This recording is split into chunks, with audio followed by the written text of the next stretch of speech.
اعوذ باللہ من الشیطان الرجیم بسم اللہ الرحمن الرحیم۔ درس علوم قرآن، درس نمبر 4۔ میری عزیز بہنوں خواہران جامعۃ الفاطمہ دہلی،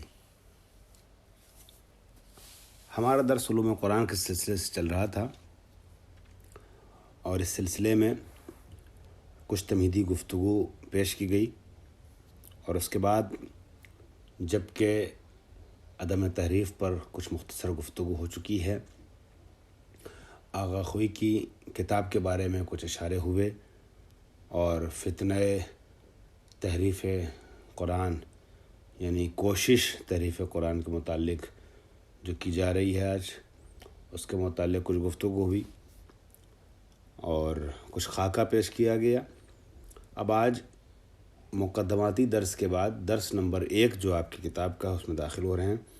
اگرچہ میں نے پہلے بھی عرض کیا کہ میں ضروری نہیں ہے کہ اسی ترتیب سے چلوں کہ جو ترتیب آپ کی کتاب میں ہے اور لفظ بلفظ ایک ایک سطر کو پیش کروں۔ میں اپنے اعتبار سے، اپنے نہج سے درس کو لے کے آگے بڑھ رہا ہوں، لیکن اشارے کے طور پر آپ کو صرف بیان کرتا چلوں گا، متوجہ کرتا چلوں گا کہ کہاں پر گفتگو چل رہی ہے آپ کی کتاب کے لحاظ سے۔ تو آپ کی کتاب میں جو درس نمبر 1 ہے، اس میں تعریف علوم قرآنی کو پیش کیا گیا ہے، اور اس میں علوم قرآنی کے سلسلے میں وہ باتیں بیان کی گئیں جس کی طرف میں پہلے اشارہ کر چکا ہوں کہ علوم قرآن سے مراد کیا ہے۔ قرآن سے مرتبط ہر وہ چیز کہ جو مورد گفتگو اور مورد بحث قرار دی جا سکتی ہے، وہ سب علوم قرآن میں اور اس کے دائرے میں آتی ہیں۔ مثلاً وحی کے بارے میں گفتگو کرنا، نزول قرآن کے بارے میں گفتگو کرنا، اور اسباب نزول کے بارے میں گفتگو کرنا، قرآن جمعآوری قرآن کب ہوئی، کیسے ہوئی، کس طریقے سے ہوئی، کس نے قرآن جمع کیا، نسخ قرآن، محکم اور متشابہ کا مسئلہ، اعجاز قرآنی، اس طرح کی جو بحوث ہوتی ہیں اس کے متعلق جس علم میں گفتگو کی جاتی ہے اسے علوم قرآنی کہا جاتا ہے۔ علوم قرآنی کی یعنی خود علم علوم قرآن ایک سبجیکٹ ہے، ٹھیک ہے۔ ہم کہتے ہیں علم نحو، علم کلام، علم فقہ، اسی طریقے سے علم علوم قرآن۔ تو علوم قرآن کا جو سبجیکٹ ہے، جو ٹاپک ہے، جو عنوان ہے، علم ہے، اس کی اہمیت کیا ہے؟ اس کی اہمیت فرماتے ہیں کہ صاحب کتاب نے اس چیز کو بیان کیا ہے کہ علوم قرآن کی ایک خاص اہمیت رہی ہے، اور ظاہر سی بات ہے اس کی اہمیت اس لیے بھی ہے کہ یہ اللہ کی کتاب سے متعلق گفتگو ہے، اور جو تفسیر کی جاتی ہے قرآن مجید کی، وہ تفسیر کو بہت اہمیت کی نگاہ سے دیکھا جاتا ہے۔ تفسیر سے پہلے مرحلہ علوم قرآن کا آتا ہے، اس لیے کہ جب تک ثابت نہیں ہوگا کہ یہ کلام الہی ہے، اس وقت تفسیر کی بحث جو ہے وہ اتنا زیادہ اہمیت کی حامل نہیں ہو پائے گی۔ اس لیے کہ تفسیر محتوائی بحث ہے، مضمون کی بحث ہے، میٹر کی بحث ہے، اور قرآن جو ہے، علوم قرآن جو ہے، یہ علوم قرآنی یہ مقدماتی بحث ہے۔ اس میں ثابت کیا جاتا ہے، اس میں گفتگو کی جاتی ہے کہ یہ اللہ کا کلام ہے، اس میں ثابت کیا جاتا ہے کہ یہ معجزہ ہے، اس میں ثابت کیا جاتا ہے کہ یہ کس نے جمع کیا اور یہ تحریف سے محفوظ ہے کہ نہیں ہے۔ جب یہ چیزیں ثابت ہو جاتی ہیں تب تفسیر میں انسان جاتا ہے اور ڈوبتا اور غرق ہوتا، اور یہ بات ثابت کرنے کی کوشش کرتا ہے کہ جب یہ اللہ کا کلام ہے تو اللہ نے جو اس لفظ کو استعمال کیا ہے تو اس کو کیوں استعمال کیا، اس کا کیا مطلب ہو سکتا ہے۔ محتوائی بحث اور معنی کے لحاظ سے جو بحث ہوتی ہے وہ بعد میں ہوتی ہے۔ تو اس لحاظ سے دیکھا جائے تو تفسیر جو ہے وہ شناخت محتوا اور مقاصد قرآن کو کہتے ہیں، اور علوم قرآن جو ہے وہ مقدماتی گفتگو ہے۔ انہوں نے ایک تعبیر اور استعمال کی ہے کہ علوم قرآن جو ہے وہ مباحث برون قرآنی اور تفسیر مباحث درون قرآنی ہے۔ قرآن کے اندر اور متن کی جو گفتگو ہے وہ تفسیر کے دائرے میں آتی ہے، قرآن کے اطراف کی جو بحث ہے وہ علوم قرآن کے دائرے میں آتی ہے۔ علوم قرآن کی اہل بیت کے نزدیک کیا اہمیت ہے، اس کا اندازہ مولا کائنات کا صرف ایک جملے سے لگایا جا سکتا ہے جو آپ نے اسباب نزول کے سلسلے میں فرمایا ہے. فرماتے ہیں ما نزلت فی القرآن آیۃ الا وقد علمت این نزلت وفی ای نزلت وفی سہل نزلت ام جبل، کہ قرآن مجید کی کوئی آیت ایسی نہیں ہے مگر یہ کہ میں اس کے بارے میں ایک ایک چیز سے باخبر ہوں. میں جانتا ہوں کہ یہ قرآن کی آیت کہاں نازل ہوئی، یہ جانتا ہوں کہ کس کے بارے میں نازل ہوئی، یہ جانتا ہوں کہ زمین مسطح اور سہل زمین پہ نازل ہوئی یا پہاڑ پہ نازل ہوئی، نبی اکرم جنگ میں تھے تب نازل ہوئی کہ نبی اکرم گھر میں تھے تب نازل ہوئی، نبی اکرم سفر کر رہے تھے تب نازل ہوئی یا ہزار میں تھے تب نازل ہوئی، زمین سہل پہ تھے تب نازل ہوئی یا جبل پہ تھے تب نازل ہوئی. یہ ساری بحثیں میں نزول قرآن کے بارے میں جانتا ہوں، نزول آیات قرآن کے بارے میں. یہ جو مولا کائنات کا جملہ ہے یہ تفسیر میں بعد میں جائے گا، علوم قرآنی کے دائرے میں پہلے آئے گا. اس سے پتہ چلتا ہے کہ معصومین کی نظر میں بحث علوم قرآنی کی کچھ خاص اہمیت تھی. تاریخی اعتبار سے اگر دیکھا جائے گا سیر تاریخی علوم قرآنی، تو صدر اسلام سے ہی قرآن کے سلسلے میں گفتگو کیے جانے اور لکھے جانے، حتیٰ تحریری شکل میں پیش کیے جانے کا ایک سلسلہ رہا ہے.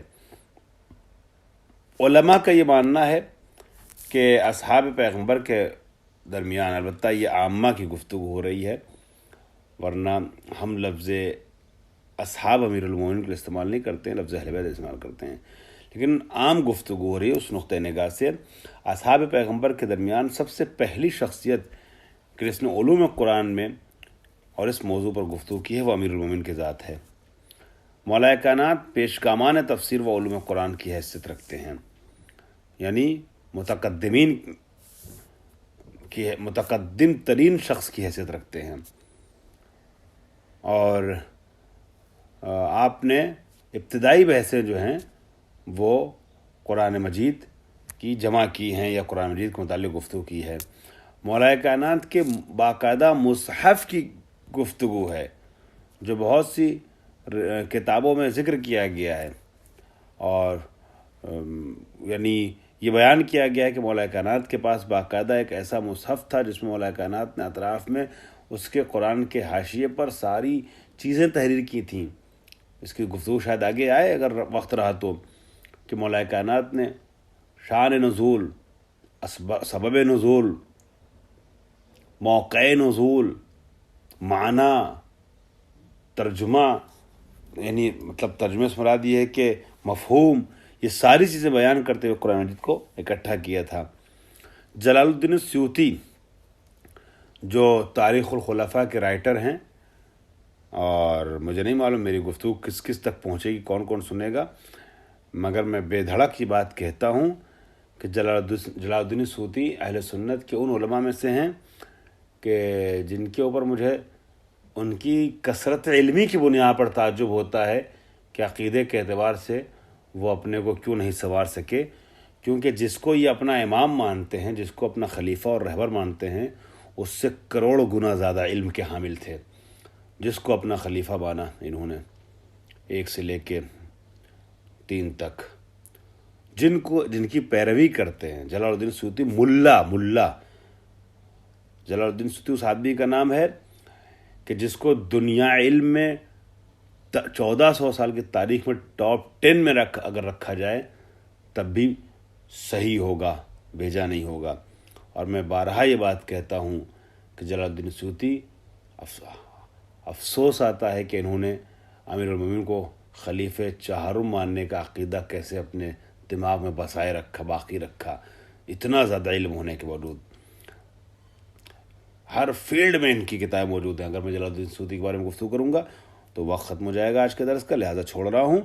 جلال الدین سیوطی جو تاریخ الخلفاء کے مصنف ہیں، جن کی تفسیر الدر المنصور بہت زیادہ مشہور ہے، جن کی کتاب علم ادب میں آپ سب لوگ پڑھتے رہتے ہیں کہ کتاب السیوطی شرح الفیہ جو ان کی ہے، یہی جلال الدین سیوطی فرماتے ہیں کہ خلفاء کے درمیان علی ابن ابی طالب علیہ السلام سے زیادہ کسی کی طرف سے مطلب نقل نہیں ہوا ہے.